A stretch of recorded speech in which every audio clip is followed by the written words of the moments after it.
This continent was once populated by over 110 million indigenous people.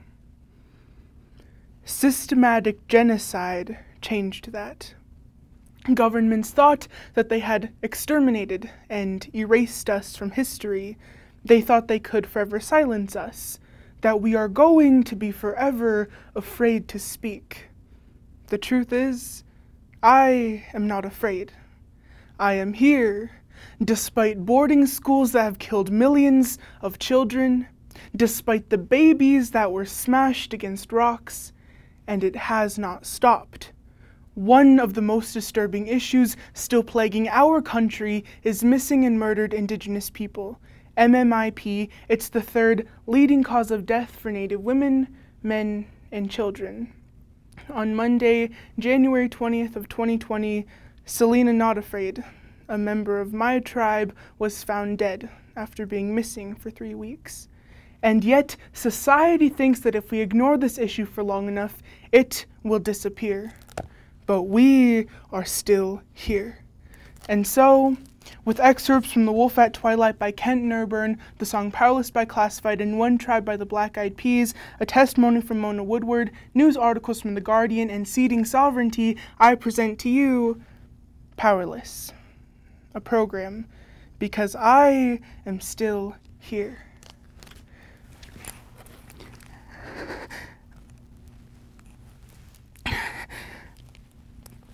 When I came home Saturday, I was naked from the waist down.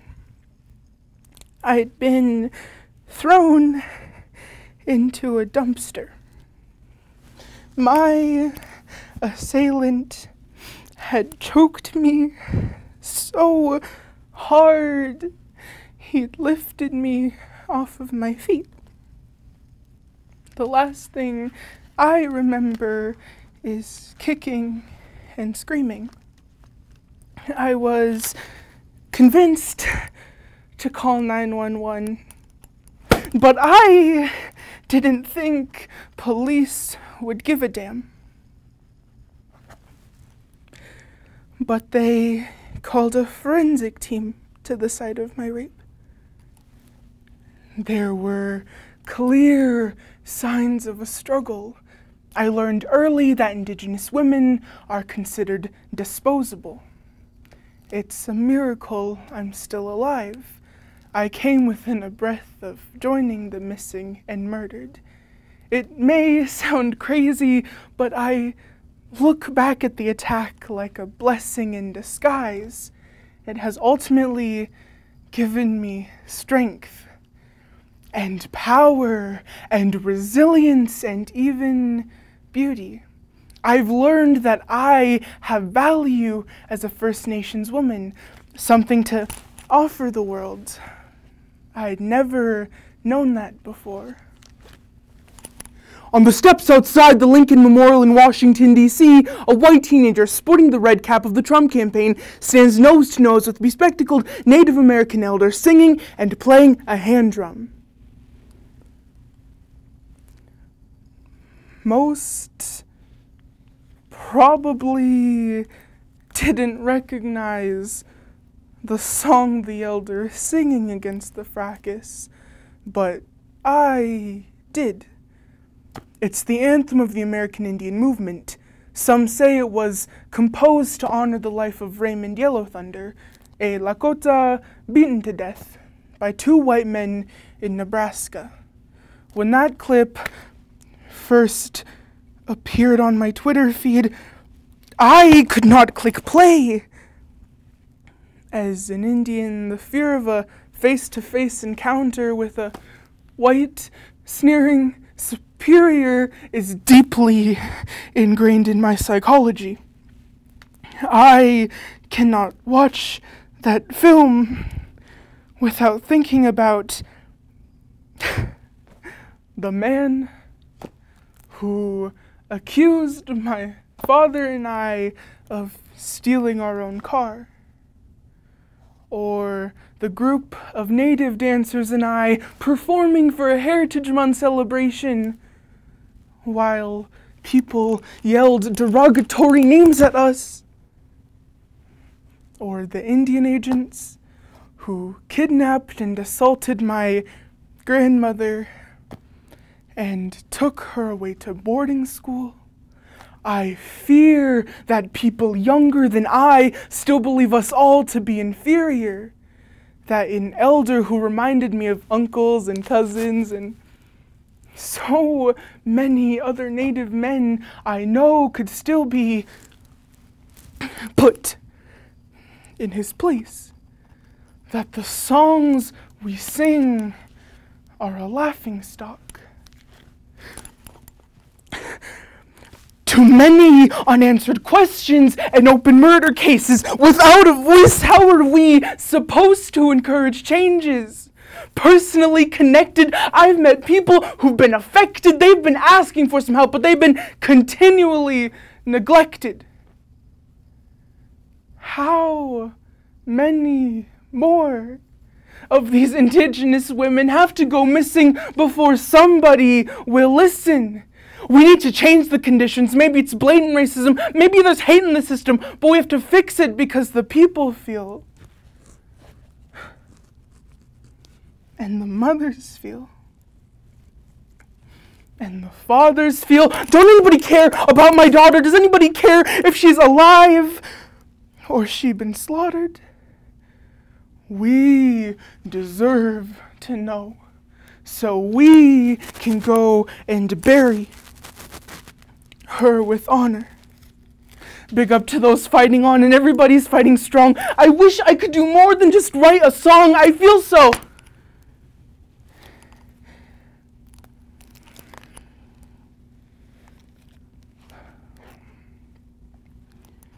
"90% of Native American women have experienced some sort of violence in their lifetime. 86% of those women are sexually assaulted by a non-tribal member. Tribal courts can't try non-native individuals, which means non-natives can commit crimes on native land, including sexual assaults, with virtually zero consequence. The U.S. mainstream society fails to address this epidemic. Indigenous peoples are raped, assaulted, abused, murdered, and kidnapped at rates far above the national average. But here is what you've got to understand. When you look at black people, you see the ghosts of all the slavery, the hangings and the chains. When you look at Jews, you see the ghosts of all the bodies piled up in the death camps. And those ghosts keep you trying to do the right thing. But when you look at us, you don't see the ghosts of the little babies with their heads smashed in by rifle butts, or the dead mothers at Wounded Knee, or the little kids at Sand Creek who were shot for target practice. You don't see any ghosts at all. Instead, you see casinos, drunks, junk cars, and shacks. Well, we see those ghosts and they make our hearts sad and they hurt our children. And when we try to say something, you say, "Get over it." This is America. Look at the American dream. But as long as you're calling us redskins and doing tomahawk chops, we can't look at the American dream. Because these things remind us that we're not real human beings to you. No, we're not looking at the American dream. And why should we? We still haven't woken up from the American nightmare. One love, one blood, one people, one heart, one beat. We're equal.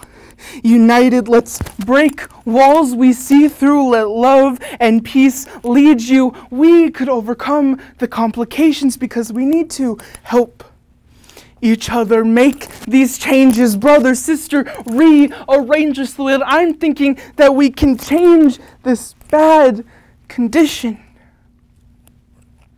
This is something I believe. We are one. We're all just people. And for Selena, Tina, Ashley, Angela, Brandi, and all the people who have fought, died, and survived for me to be alive right now, I hope you are proud. Because we will no longer be powerless.